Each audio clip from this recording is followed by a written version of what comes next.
How to pick your college, coming from a Harvard junior. First of all, congrats for finishing high school, or almost finishing high school, and getting into college. I promise you, these next 4 years are genuinely going to be the best 4 years of your life, and you're going to undergo incredible personal and career growth. And I really believe that everything happens for a reason, so no matter where you end up, I promise it'll be fine. But these are some strategies that I use to pick my final college. Number one is to look at the university mission statements. So look at all your final, top choices.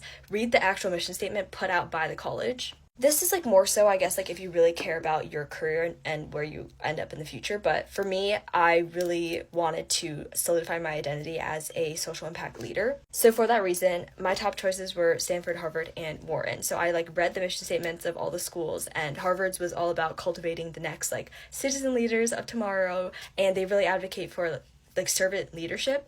And so that's kind of how I knew that my end identity goal, not even your end career goal, was more so related to Harvard compared to other schools. Tip number two, definitely watch Day in My Lives and cover, I would say, a broad range of influencers. Look for people who go to that school on YouTube. Even there's Snapchat influencers, obviously Instagram and TikTok. This will give you, I think, a more diverse range and understanding of what it's like to maybe spend a day at that school. For a lot of people, obviously, you're not going to have the time or resources to actually go and tour all these schools. So this is a convenient way and a cheaper way to, kind of experience life through a screen. Same thing with that, I would say, if your school has alumni who have previously gone to that school, I reached out to everybody that I knew that was at Harvard and Stanford for, their opinions and just asked them a bunch of questions about, class and student life and things like that so I can make my decision. Even, people who you don't really know, you should totally message them and just ask about their experiences. I know some of you guys have DM'd me on Instagram for those of you who got into Harvard, which I'm so excited about, and I try to respond to as many as I can. But I would say especially try to look for people who went to your actual school because they can tell you, academics-wise, did you have to kind of, study a lot more, or, how does it compare to your school environment, Number three, look at course offerings. I obviously think that, being at college, you do spend a good majority of your time in classes. So, see if you can look at major offerings and how, in general, course and grade requirements and things like that are structured. It matters more than you think.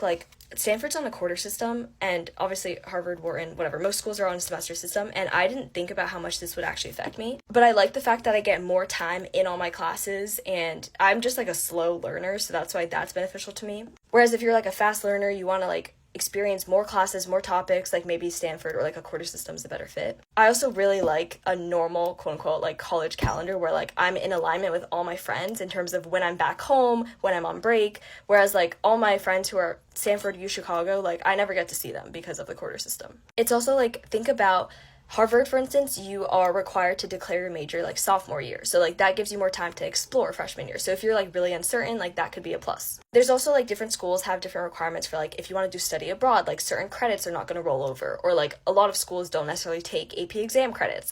Harvard did not take any of them. So all those things, those little minor things related to your academics, definitely think about. If you want to do double major and minor, if you want to write a thesis, try to understand if those are things you want to pursue and see how the college frames grading and requirements like that.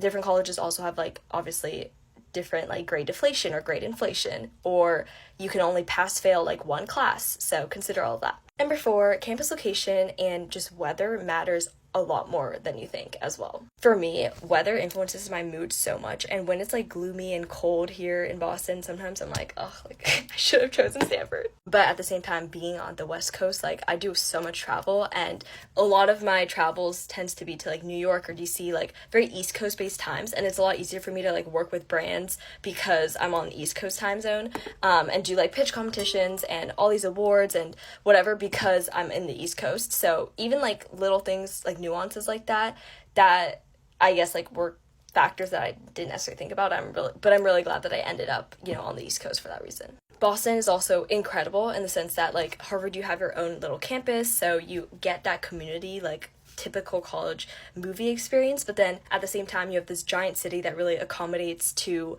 students in terms of offering internships and career opportunities. But there's also incredible restaurants, nightlife is great, so there's things to do outside of campus where if you get stuck in that bubble, you can leave and do a bunch of really fun, cool things. Think about if that's important to you, because I know some people just really like being part of like frat sorority life and don't mind staying on campus and not necessarily having a city nearby. But for me, like, it's so incredibly beneficial to have another place that I can go to and also other schools that I can kind of connect with. So think about that. And generally, I think like fall semester seems to be like easier for students, especially who are on the East Coast, because you get warmer weather for longer and it's shorter because you have so many breaks. But then spring semester, like here in Boston, oh my god, months like January until March, even April, are generally so cold and gloomy, and it's just hard to get out of bed sometimes. It's really hard, like, academically to, like, push yourself to go to classes. All that I don't think I thought about. And I would say location and kind of, like, campus vibes and environment also relates to, like, how far you are from home. Some of my really good friends love, obviously, being at school in Boston because they can easily train down to New York and see their family whenever a family emergency comes up, or they just miss home and they get homesick. For me, it's like DC is like close enough, but also like far enough where I have distance, so it's like perfect. Bye guys, hope this was helpful.